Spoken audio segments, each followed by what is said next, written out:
for Edmonton South.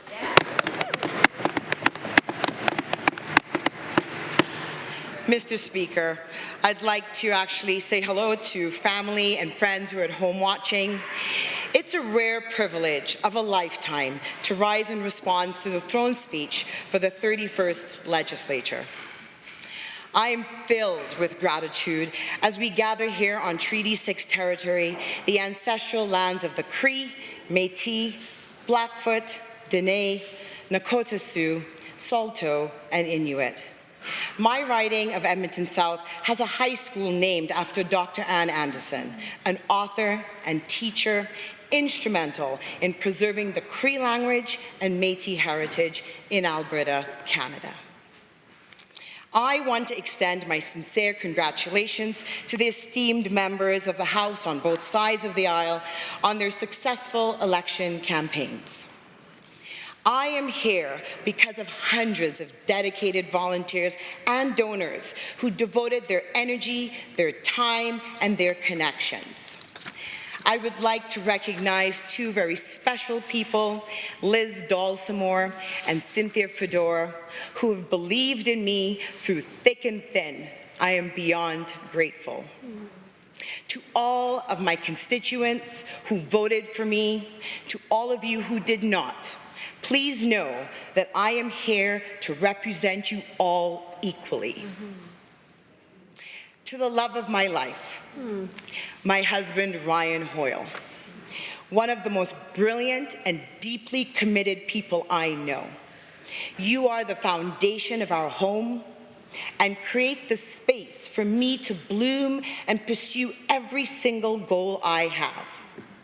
It's an honor to share and benefit from the deep-rooted history that your family holds in Edmonton and Alberta, going back to the 1880s, a history of building community and helping others regardless of their background. We're lucky that their legacy is remembered at the Henderson Round Barn at the Fort Edmonton Park, giving us and so many others around us a chance to share in that history. To our two adored boys, Caden and Logan, who always tell me how lucky they feel to have me as their mom. Thank you for sharing. Thank you with all of your heart for sharing Albertans with me. To my dear beloved mother, Faye Mildred Phelps, your sacrifices, unwavering love, and tireless encouragement have molded me into the person that I am today. This journey would not have been possible without you. Thank you. To my late grandparents, Lilia Ida Ben Phelps and Herbert Douglas A. Phelps, thank you for teaching our family how to live life fully, to thrive with passion, humor, and style. I stand before you all today with a profound sense of duty and responsibility. I have lived in Edmonton South for almost 20 years, and I have seen how much it has changed in a short amount of time. As a previous business owner in the oil and gas industry, a devout community leader, mentor, and fundraiser, I know the importance of having leaders who step up and put people before politics. I wanted our riding to have a strong voice in the legislature. This is what inspired me to run.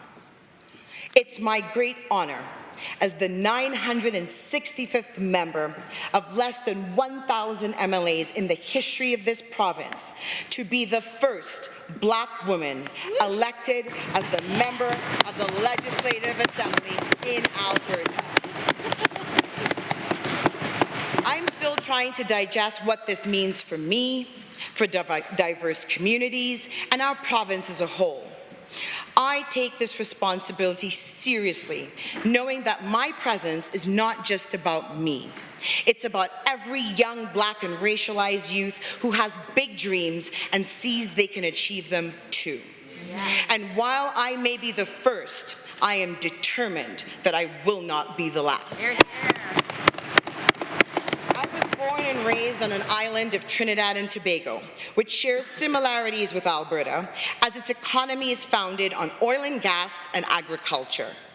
Trinidad has been free of slavery for over 180 years, and my grandfather was the engineering project manager for the first oil refinery at the Palo Seco fields in Trinidad in the early 1900s.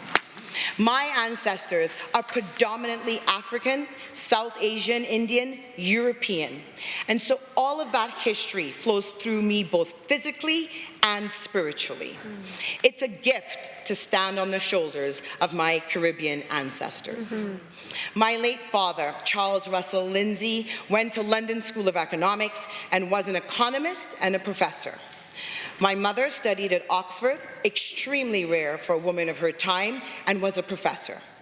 They encouraged me to be smart, work hard, step out of my comfort zone, and know that it is always my responsibility to help others. To this day, my mother says, "To whom much is given, much is expected." In this chamber, we are more than just decision makers. We are partners in community development. It is a true privilege to be the second MLA and first woman ever elected in Edmonton South, an incredibly diverse, beautiful, and prosperous riding. When my husband and I built our house, Ellerslie Road was nothing but a gravel road.